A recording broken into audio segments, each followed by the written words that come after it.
Hi, everyone, and welcome.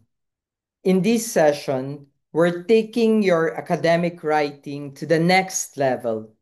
We're focusing on editing, specifically the kind of editing that makes your writing clearer, sharper, and more professional. Just a heads up, though, because the exercises do take effort. But once you learn these techniques, they stay with you. Students consistently tell me that this becomes their favorite of all sessions because they finally see their writing improve. Allow me now to share my slides. Uh, Let me close the other windows first. Yes,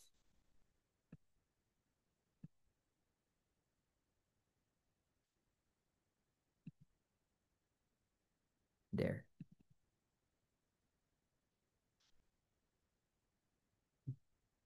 Up. Let me just hide the sidebar. Yeah.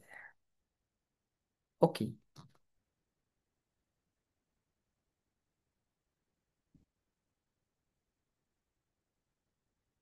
So here's where we are headed. First, you'll go through the foundation, reading the materials, and understanding the diagnostic framework. Second, you'll assess your own writing using the diagnostic test. Third, you'll apply the revision principles to your entire document. And finally, you'll reach mastery, where editing becomes second nature. So, this whole process will take about 6 to 8 hours, depending on your field. And if you're pressed for time, start with your introduction. Remember, a strong introduction makes the rest of your paper easier to navigate. And one more thing, don't wait for motivation. Schedule your editing sessions. Short, focused work beats long, chaotic marathons. In the previous sessions that we had, uh, you tackled the big stuff. You organized evidence, strengthened your argument, and wrote an engaging introduction. That's huge. Now you're ready for the professional polish the reviewers look for. You're almost at submission, so let's keep that momentum going. Let's clarify two types of revision, what we call micro revision and macro revision. Macro revising is the big picture stuff, moving paragraphs, adding or cutting sections, rewriting pages. Micro revising is the fine tuning, grammar, punctuation, and word choice. You need both. But today, we zoom in on the micro level. Here's a fun fact. Expert writers revise more than beginners. Novices fix surface errors. Experts change meaning, structure, and ideas. So if you've been making big changes, guess what? Guess what? That's not a sign of weakness. That's a sign of expertise. So why do micro revising matter then? Even though we spend only this session on editing, it's powerful. Reviewers often judge writing quality, sometimes even more than the research. Plus, Fixing the small things sometimes reveals big improvements. One better word can turn into a clearer paragraph. So this is a matter of developing your craft. You know? Think of micro editing like learning an instrument. You don't become good by accident, you practice. Yes, you could hire an editor, but learning to edit yourself is a lifelong advantage. The exercises in these module target the most common writing issues efficiently. So let's talk about style. There are 8 principles for style. I'll tackle the first four here and last four in the second slide or succeeding slide. There are 8 core principles, as I've said, and here are the first four. Brevity, use fewer words. Vigor, prefer verbs over nouns. Potency, choose strong verbs. Dynamism, use active voice unless passive is justified. Keep things crisp and energetic. And here's the other four. Lucidity, use nouns instead of unclear pronouns. Efficiency, avoid unnecessary prepositions. Leanness, skip unnecessary modifiers. Specificity, uh, be precise rather than vague. These 8 principles form the backbone of modern academic style. Historically, though, historically, writing was flowery and elaborate. But today, academic readers want clarity. There's just too much published material. People want information fast. So, modern style values clean, efficient sentences. To help you achieve that clarity, we'll use the editing diagnostic test. This tool highlights specific problems in your writing using signal words and colors. It breaks a scary task, line by line editing, into manageable parts. What's the core principle of this diagnostic test? The principle simply states that the test works because certain words usually signal certain problems. So instead of memorizing grammar rules, you just look for those signals and fix what surrounds them. So there are 4 types of changes that we can consider. We can either editing boils down to 4 actions: deletion, addition, substitution, and rearrangement. That's it. So every revision fits into one of these categories. That's why this system is just so approachable. Some important caveats before we move forward. A quick reminder, though, is that not every signal word is a mistake. Clusters matter more than isolated words. You also don't need to know grammar terminology. Examples will guide you. And although this method is tailored to native speakers, everyone can benefit from it. But like all diagnostic tests, everything has scopes and delimitations. Um, this test can catch many common issues: wordiness, weak verbs, unclean pronouns. But remember and take note, it won't fix everything.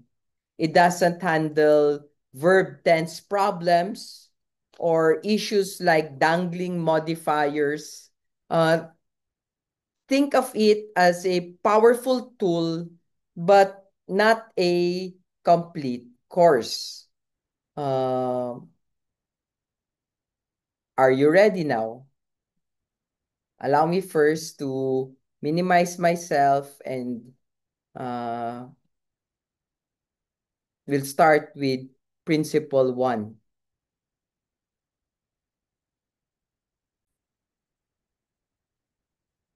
Principle one, reduce your lists. The first major principle is reducing lists. Academic writers love lists, often too much. So look for the words and or. This signal lists that may need cutting or reorganizing. Lists of signal words includes these two. Sometimes writers use two synonyms back to back, like dizzy and lightheaded. Readers don't need both.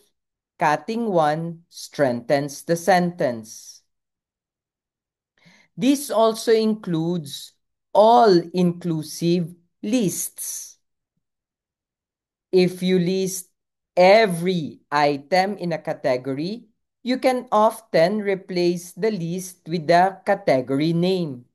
For example, instead of listing all hospital training levels, just say physicians, unless the differences matter. But these also include non-inclusive, so all-inclusive lists and non-inclusive lists. Abstract lists like social, cultural, political, economic sound academic but often add nothing. So use these only when each item is an actual study variable. If not, please spare us the long narrative. Next, flipped lists.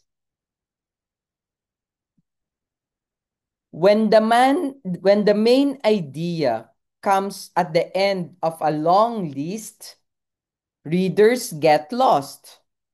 So always introduce the list before presenting the items. Next, distorted lists or disordered lists. Uh, this is a random list slows the reader down. Put items in logical order by importance, size, or length. This small change improves flow instantly. There are also non-parallel lists. Lists should be parallel. Same part of speech, same structure. If your list jumps from verbs to nouns to adjectives, revise so that each item starts the same way. There are also, so how do we fix non-parallel lists? Here you see how adding the word as before each role makes the structure smooth and logical. Parallelism creates rhythm and clarity. So, principle one, reduce lists. Principle two, strengthen your verbs. Verbs, verbs power your writing. Weak verbs drain energy, and while strong verbs make sentences vivid and alive. This principle focuses on digging out buried verbs and replacing vague ones. So let us look at some verb signals. Watch for endings like ION, ENCE, and ENT. These often indicate a verb buried inside a noun. And look also for weak verbs like to be, to do, to make, and to get. More often than not, we also tend to bury the verbs. When you write, gave an explanation, you're actually burying the verb. Instead, just write explained. Unburying verbs makes your prose tight and even lively.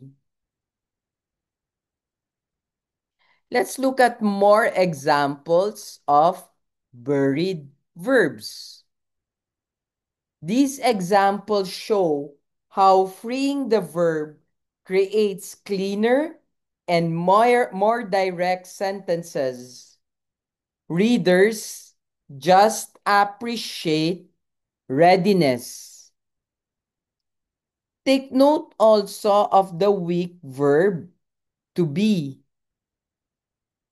Is and was are fine sometimes. But many sentences become stronger when you replace them with specific actions or better yet, simpler constructions. There are additional weak verb examples.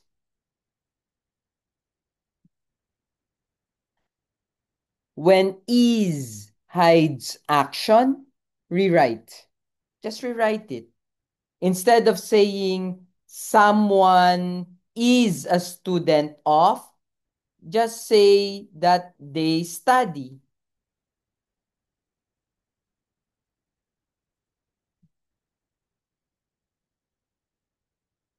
Just a minute, please. Sorry, I have to plug my laptop.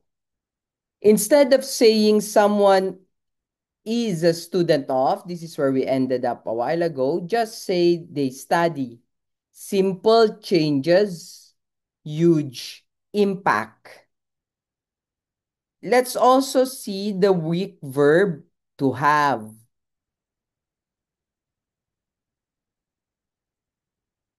Have a tendency or have an effect often hide more direct verbs.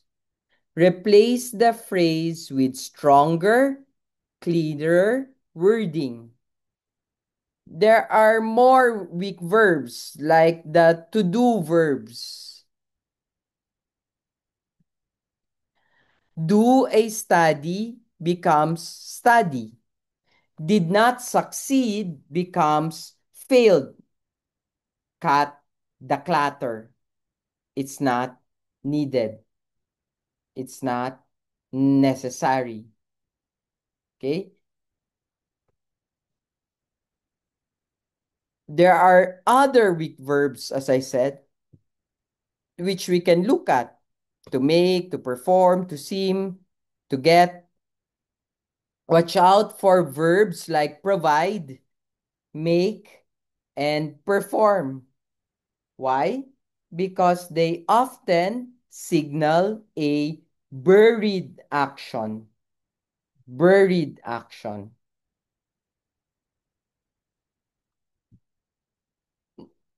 Next, passive voice.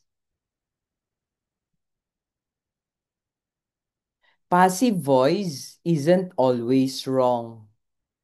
Sometimes we don't know the subject or the subject doesn't matter. But if you see passive voice, ask whether active would be clearer. When is passive voice fine? If the subject is unknown, not important, or if you're keeping the paragraph focused on the object, passive voice works. Just please don't overuse it. So, how do we convert passive voice to active voice? When the subject is named, and it does matter, try switching to active voice. It usually makes the sentence more direct. So, principle one, reduce your lists. No? Principle two, strengthen your verbs. Principle three will be clarify your pronouns. Pronouns can be tricky. If readers can't tell what it or these refer to, they lose the thread. Your job is to keep those references crystal clear.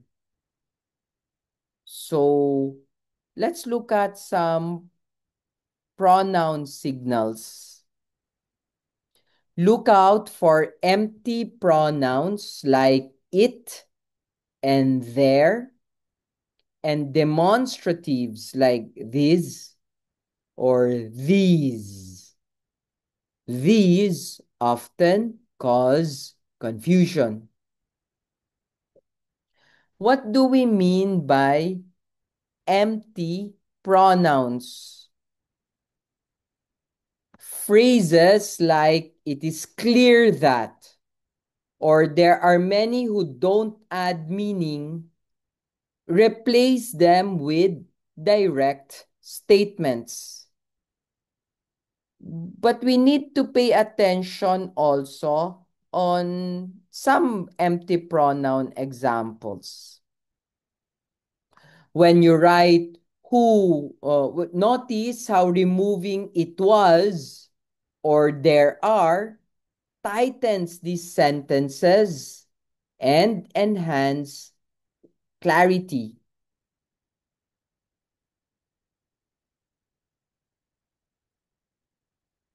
Let's look at empty relative pronouns also. When you write who was or that is, try bringing the real subject to the front. These make sentences more concise and straight to the point. Pay attention also about unclear antecedents. When multiple pronouns pile up, meaning gets muddy. If the pronoun is far from the noun, it refers to or to those too close to the wrong noun, clarify it, or use a noun again. Here we can talk about some dangling constructions. If you start with a clause like having completed the experiment, the subject right after it must logically match. If it doesn't, rewrite. Let's look at an example. Here you can see how naming the actual subject fixes the confusion. Sometimes we are confronted with absent nouns. Using these without a noun can be vague. So try adding a noun, this study, this finding, this pattern. Or sometimes there are premature pronouns. Pronouns should follow their noun, not come before it. Readers need context first. So you see already, no? First, reduce your list. Second, strengthen your verbs. Third, principle, and it's a very important principle. Uh, it's actually about clarifying pronouns. Clarifying pronouns. Fourth principle is about prepositions. Too many prepositions make sentences heavy. So if you can see clusters of, in, to, or by, that's a signal to revise. There are more preposition signals. These common little words are helpful but often overused. Once you see them highlighted, you'll spot clutter instantly. And we say instantly there, no? Which means almost immediately, without a doubt. Almost immediately. Okay? Almost immediately. So let's look at prepositional clustering.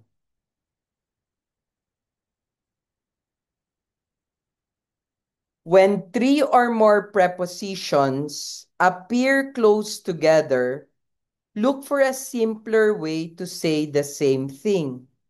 Remember, shorter is clearer. So,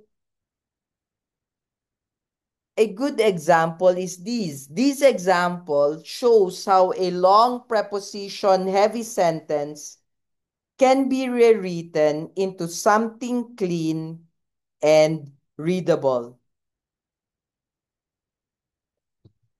Now let's look at the wordy phrases. Phrases like the fact that or the ways in which often hide simpler words like because or how. Replace them whenever possible.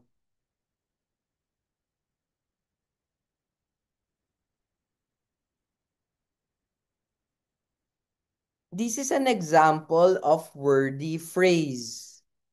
Sometimes you need to restructure the whole sentence to remove the clutter. But the end result is always clearer. So the first one is on the lists, the second one is on the verbs, the third one is on pronouns, the fourth one is on prepositions, and the fifth one is about words.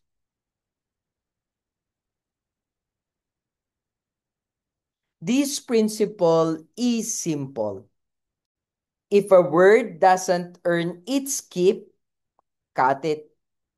Editing is often about removing, not adding. We can look at, for example, negatives.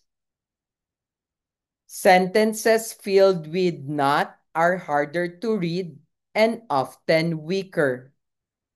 Make bold, positive statements instead of hiding behind negation. But we can also look at weak adjectives and adverbs. Words like very, really, basically don't add much. Replace them with stronger, more specific language. The same is true for particles. Verbs combine with particles. Put on, bring up, take away can often be replaced with single, stronger verbs. Now that we've looked at all the weaknesses, we can now run the diagnostic test. You can run the test electronically in Microsoft or by hand with color pencil. You can just search the lists. I gave you the clues already. Search for the words. Set up the highlight. Uh, there is a there's a macro just in case you know how to use the macro. I can send you the macro tool. This is from Belcher, Wendy Belcher. Identify clusters. Look for areas where signal words cluster and work through each color. So it so it's this is systematic and surprisingly effective. Or a better I is collaborative editing strategy. Editing doesn't have to be lonely. Exchange paragraphs with a colleague or do group workshopping. Seeing how others revise your sentences teaches you a lot. To end this session, yes, it's a very short one. Um, By completing this diagnostic, you're building long-term editing skill, track your progress, schedule your sessions, and celebrate your wins. You're developing professional level academic writing, something that will serve you for years. Great job for now. I forgot to open my video. Great job for now and keep going. Thank you very much for listening.